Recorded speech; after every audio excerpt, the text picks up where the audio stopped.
Hello, I'm Sean Acor, the author of The Happiness Advantage and an expert in positive psychology. Positive psychology is the science of happiness. It looks at how much we can change our brains to be able to rewire them for greater levels of happiness and greater levels of well-being. So that can mean our energy levels, lowering our stress levels, increasing our ability to connect to other people, all starting at our brain level. Part of the reason I love positive psychology is that instead of studying things like depression or disorder that can go on inside the brain, part of what we're interested in is studying what can cause our brains to work at our highest possible levels. Now, we can see this just in individuals around us all the time. There's some people that just seem to glow with a sense of optimism and hope in their lives. The Happiness Advantage. Happiness gives your brain the competitive edge. Science of happiness actually proves that happiness is a choice. It's a choice about how we decide to focus our brain's attention in the world.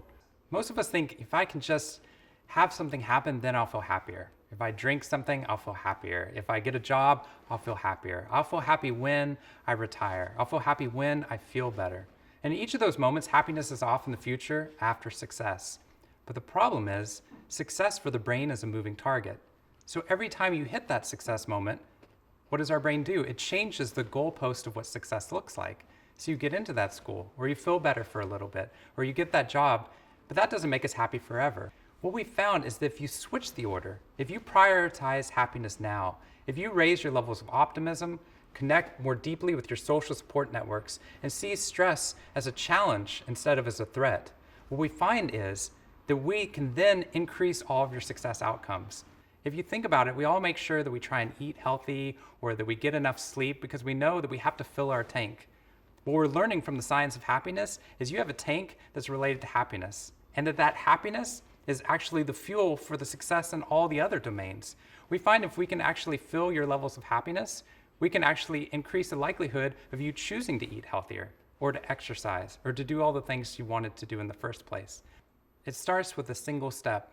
And in my own research, what we found is the easiest step somebody can take is if they're feeling depressed, if they're feeling negative in the moment, if they feel like everything's kind of working against them, their brain is constantly scanning for what's going on wrong in my world.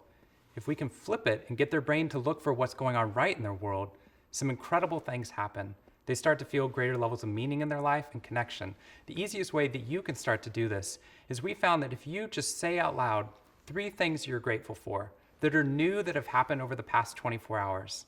And you keep this habit going for 21 days in a row, we can actually rewire your brain for higher levels of optimism. The simple thing of writing down things that you're grateful for has made a difference, and it forces you to focus on the positive things in life.